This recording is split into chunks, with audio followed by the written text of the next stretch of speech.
Righto guys, we're back to where we left off. So I've got a new crank arm that I've machined up, and yeah, very happy with its the way it's come up so far.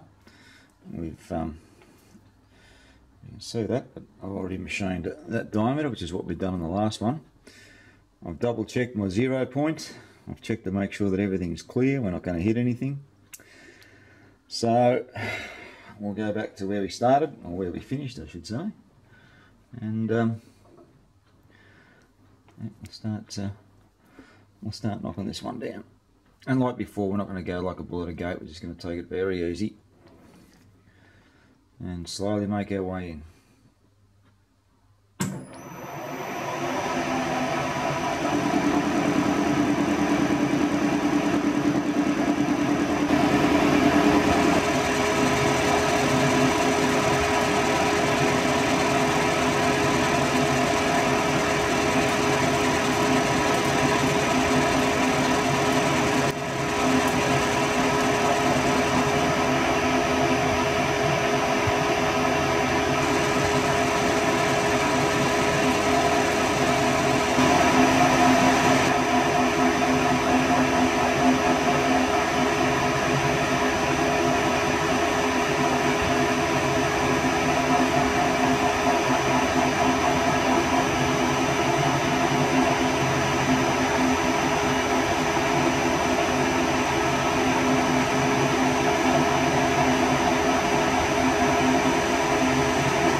Righto. Beautiful. How easy is that? Right, let's get it out. I'm happy to say we've got no damage. Take the button out. Alright, so we've got just a very, very light blend point in there, and a very, very light blend point in there. I'll just use a bit of emery cloth and just tidy that up. Right, well the next job we've got to do is we've now got to start setting this up on the rotary table too. Now what we'll do is we'll take this back to width first, and I'll run that all the way up to we get a witness on those diameters there. Then we can set it up on the rotary table and then machine back to the radiuses that we've cut. So I'll go and get that set up in the rotary table now. But yeah, that's come up really good. Just as happy as what I was with the first one. Alright guys, I'll see you in a tick. Righto, just a little trick that I use. Well, not actually a trick, it's just a bit of wire on blue tack, and I run that up and down an edge to get that reasonably close.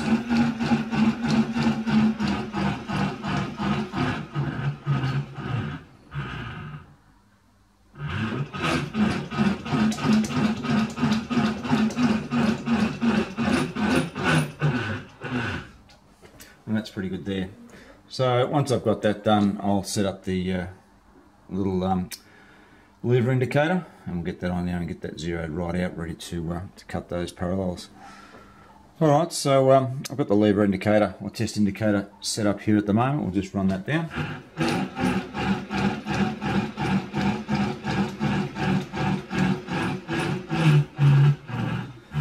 And give or take a couple little jiggles. That's 0, 0.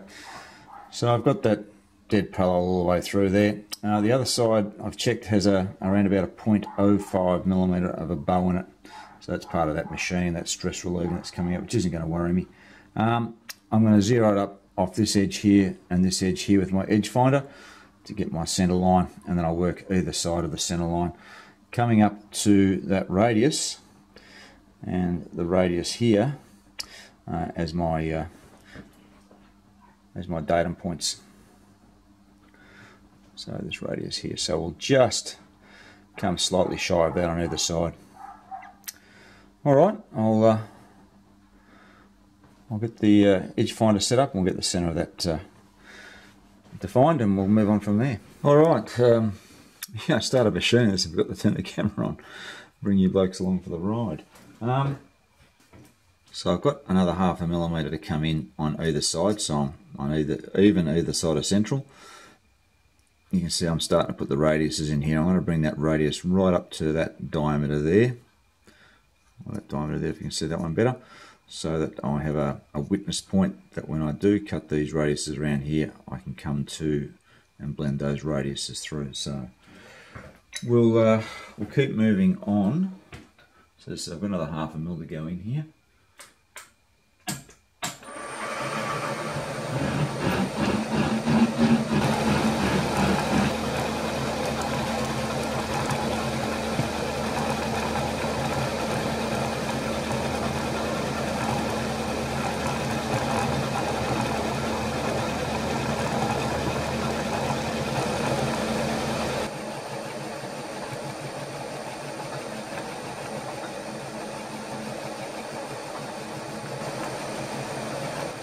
I'm going to do a bit of climb milling here, and I'm going to just put a little bit of tension on the table if it stops, so I've got a bit of resistance.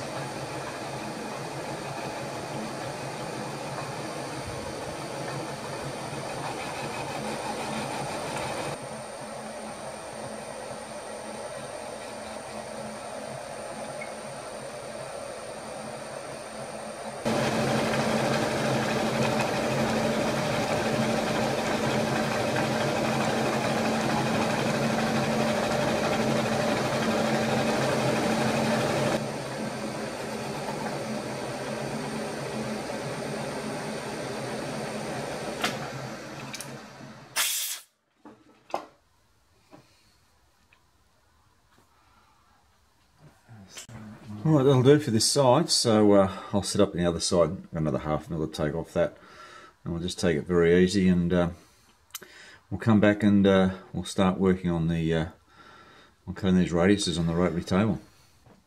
Alright guys, that's it off the table.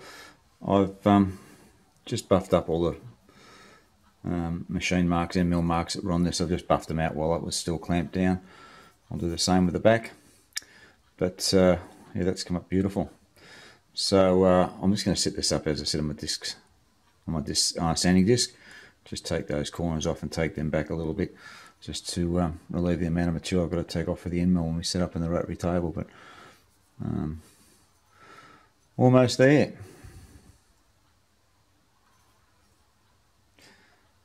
Alright guys, we'll see when we're coming back for the rotary table work. Alright guys, so I've got the crank set up. So what I've done is I've just gone out with my disc sander and just taken the majority of material off that, and that takes no more than a couple of minutes, and it's done on both sides. So we're not taking too much off with the end mill. What I've also done is I've made up a 17mm spigot, which I've put in my ER collet, and I've used that to centre up the bore, so that I know that I'm dead smack on centre. I've previously centered up the entire table, so I'm at 0, 0 on that at the moment, so that I know that my axis of rotation for the crank arm is bang smack on the centre axis of the rotary table. Alright, so I've got that all clamped down pretty hard now. What I'll do now is I'll put a 10mm end mill into here, carbide end mill, and we'll start just slowly chewing away at that, and we'll see how we go. A bit worried about some of these clamps, they might be a bit close. We'll just have a bit of a play with that and just make sure that everything's going to clear before we actually start our full show. Alright, hopefully we can see that. We'll start our round the robin cuts on this, and we're just going to take it very easy and steady.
Righto guys, I hope that gives you a bit of an idea of what we're trying to do here. I'm going to take the camera away because I need to get right into these corners here to have a really good look at what we're doing, and I'll bring you back just on our finishing cuts. Alright, we'll see you in a little while. We're back for the final cut now, we're just doing the final setting.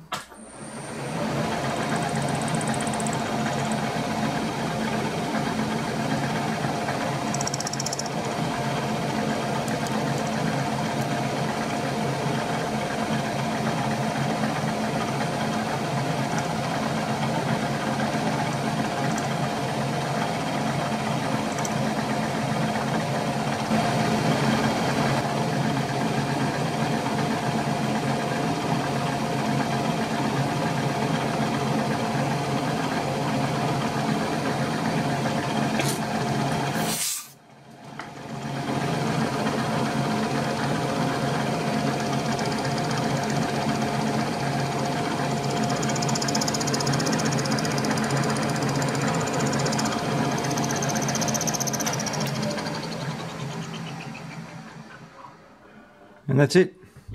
Alright, that's blended in beautifully. Really nice, happy with that. Alright, what I'll do now is we'll turn it around and friend it, and we'll do the same up this end of the show. Okay, so that's it out. And absolutely no complaints about that whatsoever. That's blended in beautifully, you can't even see the transition there. And the finish has come up. Just see a very, very light shadow of where it was turned, just there, but other than that, that's fully blended in. Alright, we'll do this side next. Alright, so we've got the other side of the crank set up, so we've just got our, that's a very neat fit, you can just feel that dragging very, very lightly all the way through. So we've got that set up. I'll put our 10mm end mill in, and we'll repeat the process that we did down the smaller end.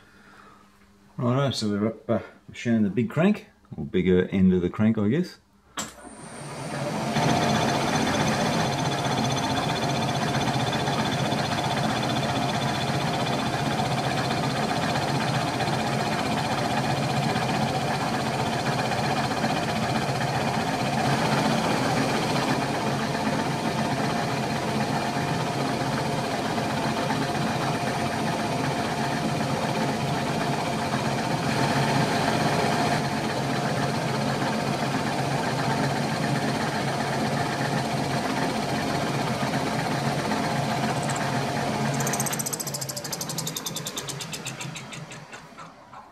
Alright guys, we're done. Alright, so that's our, I'll call it our big end all done. So I've blended everything through. There's just a couple of thou that needed to be blended out with a bit of emery cloth, so that's come up beautifully. Very happy with that. So I'll set up next to do the oil hole to feed that in. And Daniel. And we get ready to start doing some pins for this, some pins and bushes. Righto guys, I'm just going to pop this oil hole into, I don't know if you call it the big end, I guess.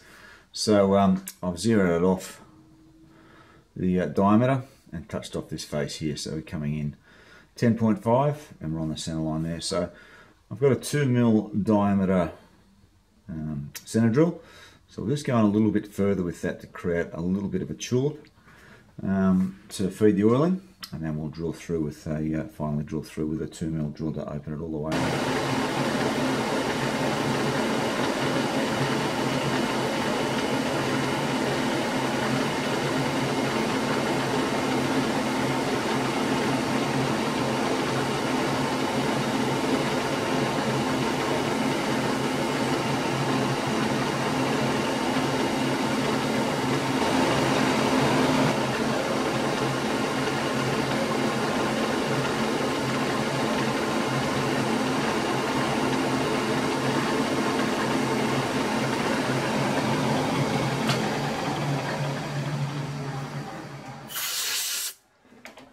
Righto, it's done. Alright, there we go. That's that hole all the way through and finished off. I'm going to do a split bush on here. I'm not going to do a bush with a washer at one end, which is what I originally had on my geos. I'm going to do two halves and leave a gap between the two halves and put some oil grooves into those bushes. And the same here, I'm going to put a split bush in here rather than having a washer at the back, because when I want to pull that pin out of there to put that into another stroke position, I don't want to have these little washers dropping out. So as I said, I'm going to go for a split bush in there. But that's the crank arm all finished. Alright guys, we're going to make up the bush assembly for the small end of the crank arm. Now, as I said, originally I had a bush all the way through the crank arm with a washer on the back end. My problem with that is when I remove the crank pin out to change it to a different stroke position, I don't want that little washer falling out and having to try and fish the thing out. So what I'm going to do is two split bushes that will not quite meet in the middle. There'll be about a 2 mm gap between them just to allow an oil flow inside there. I want to keep the bearing surface up on these a little bit, so I'm not going to cut any oil rings in here, which will reduce that bearing area slightly. And based on my other slaughter head that I built for the Bridgeport, it wasn't really required. So as long as we get oil in there, we can get some oil film working in there, and we do have the tolerance set in there that will allow that to happen. So that's what we're going to be making up next, and we're going to be doing that out of a bit of Delrin that I picked up yesterday. So it's a bit of 32 mm, so our maximum diameter is 26, so we'll start making a start on that. Working with plastics is a bit of a pain sometimes, particularly when you're trying to work to reasonably tight tolerances. It does tend to move and grow a little bit, so we'll just do the best we can and get the best fit that we can.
Alright guys, the battery's about to go flat, so we might just finish this bush out and then I'll go ahead and finish the second one.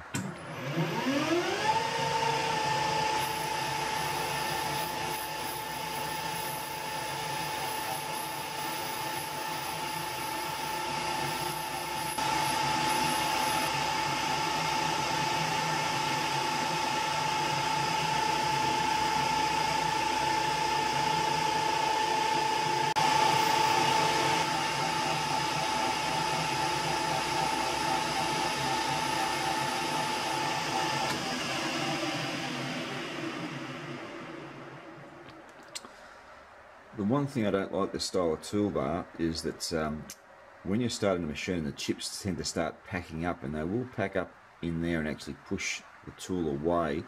Not so much on the plastic, but certainly on steel, push the tool away from your bore. So it's important that you go back in once you've cleared the chips, just to take a spring pass before you do your measurement again. It has caught me out a couple of times.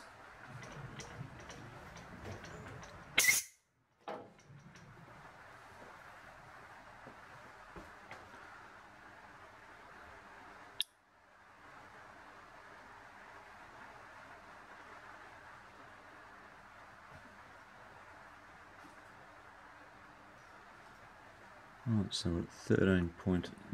I'll just go and double check that.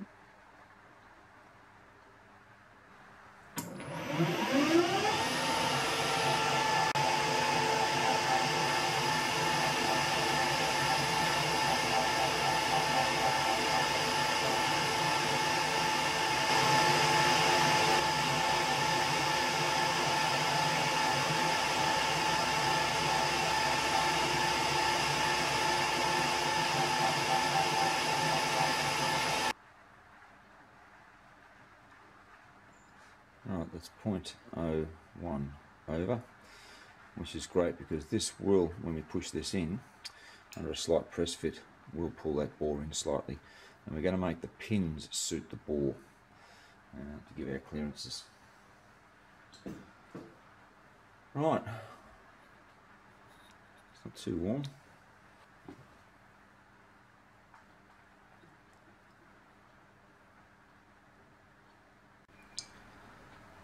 Alright guys, sorry about that, we ran out of batteries in the camera, so I've gone ahead and finished off the 2 bushes, and they've come up really nice out of the delving.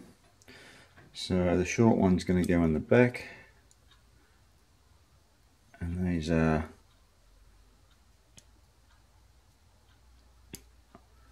fairly firm fit.